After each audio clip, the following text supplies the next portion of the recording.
All right. So, demo has been requested to about a planter with a built-in saucer.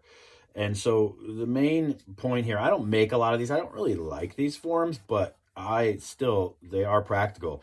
The main issue here is to have a bump in the middle so that the water does shed out and go into this ring of saucer.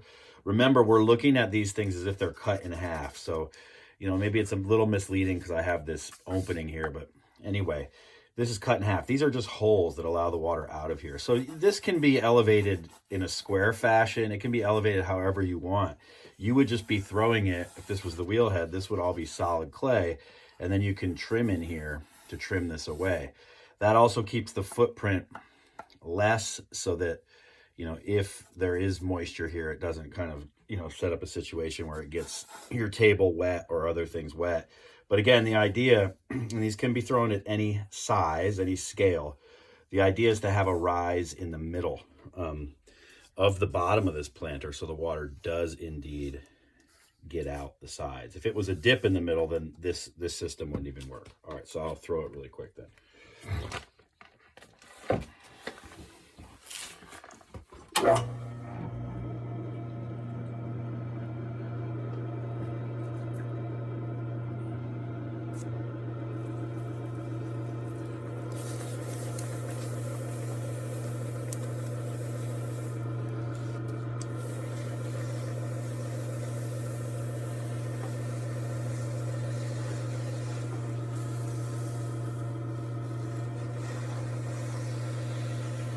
So you want to have a pretty wide footprint because you've got to make that saucer.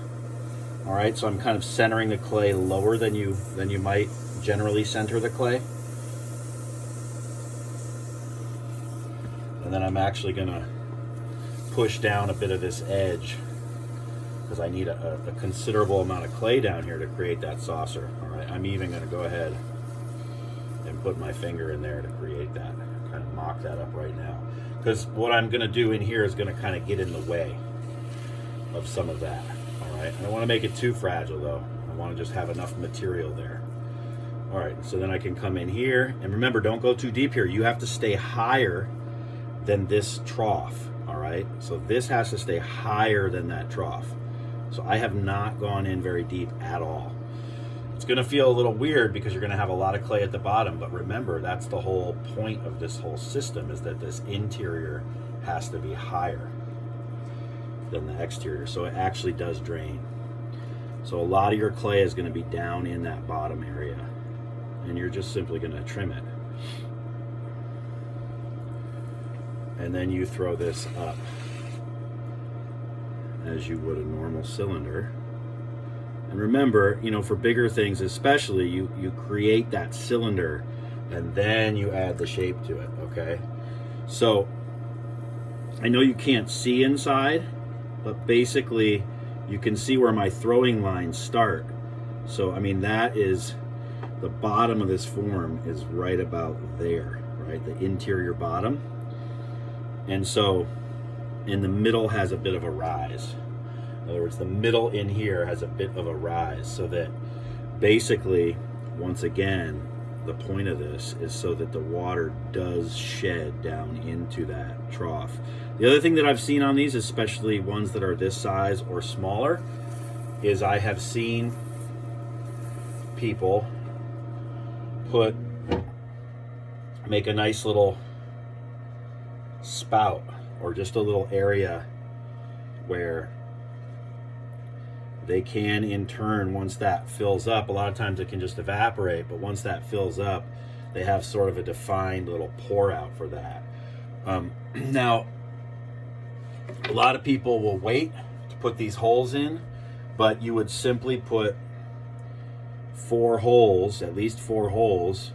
And I would traditionally, because this is going to be in the way, I would work from the inside pushing out.